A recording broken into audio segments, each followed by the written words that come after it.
ఎవరి ఇండ్లు డెమాలిషన్ జరగాయి, ఎవరి ఇండ్లకు డెమాలిషన్ జరిగి ఒక జేసీబీ పెట్టాలన్నా మమ్మల్ని దాటుకొని రావాలి. అది గుర్తుపెట్టుకోండి. మమ్మల్ని దాటుకొని రావాలి. సరే, ఇన్ని మనసులోకి వెళ్ళి ఆ భయభ్రాంతులు, ఆ భయాందాలను తీసేయండి. జరిగి ఉండొచ్చు, నిన్న మొన్న వాళ్ళు వచ్చి మార్కింగ్ చేసి మీరు ఖాళీ చేయండి, మీరు ఎప్పుడు ఖాళీ చేస్తుంటారో మీకు వేరే దగ్గర డబుల్ బెడ్రూమ్ ఇస్తాను, ఇవన్నీ అన్నీ ఉండొచ్చు, జరిగి ఉండొచ్చు. కానీ ఇక మీదట మేము బతుకున్నటి వరకు ఈ జరగనీయం. దాని గురించి బాగా మర్చిపోండి.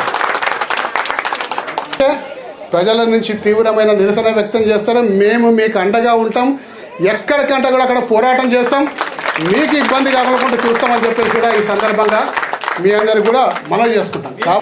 నేను ఈరోజు కూడా ఒకటే చెప్తున్నా, ఏది జరిగినా నన్ను దాటుకొని రావాలి. నన్ను దాటుకొని వచ్చినాకనే జరగాలి. నేను ఉన్నాను. నాతో పాటు నేనే కాదు, మా ఎంపీ గారు కూడా ఉన్నారు, ఈటెల రాజేందర్ గారు కూడా ఉన్నారు. ఆయన కూడా నిన్ను వచ్చిపోయిండు, చాలా సంతోషం. మేము ఏ విధంగా ఫీల్ అవుతామంటే, నేను ఒక ఆపత్కర పరిస్థితిలో ప్రజల ఆపదలో ఉన్నప్పుడు నేను రాలేకపోయినా, కానీ మా ఎంపీ గారు వచ్చింది, చాలా సంతోషంగా ఉంది. అలా ఆయననే నిలబడ్డాను. నేను ఒక 2-3 రోజులు నేను రాగలుగుతానని చెప్పి సాటిస్ఫాక్షన్, నాకు ఒక సంతోషం అనిపించింది. కానీ నా ఎంపీ గారు ఎందుకు వచ్చిందో నేను రాకముందుకు అని చెప్పి ఈర్షపడా.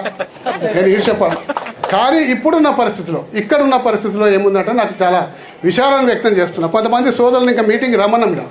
మేము ఆ పార్టీకి సంబంధించిన మేము రాము, మేము వస్తే బాగుండదు, మేము రాము. అయ్యా, ఇది ఏ పార్టీకి సంబంధం లేదు, మన కడుపుకు సంబంధించిన విషయం. దయచేసి అంటే నీచమైన చిల్లర ఆలోచనలు చేయకండి. అందరం కలిసికట్టుగా పోరాడదాం. ఇందులో నేను పెద్ద కాదు, వేరే వాళ్ళు పెద్ద కాదు. ఇది మన అందరి పోరాటం. దయచేసి అటువంటి ఆలోచనలు ఎవరికైనా ఉంటే పక్కకి పెట్టండి. అందరూ కలిసికట్టుగా రండి. నేను పై చేయి తీసుకుంటా, లేకపోతే మీరు పై చేయి తీసుకుంటా కాదు, మనం ఇద్దరం కలిసి ఈ ప్రజల్ని పై చేయి తీసుకుంటట్టు చేద్దాం. వాళ్ళకు న్యాయం ఏంటంటే చేద్దామని కూడా ఈ సందర్భంగా నేను మనవి చేసుకుంటూ, మీరేం భయభ్రాంతులు కాకండి.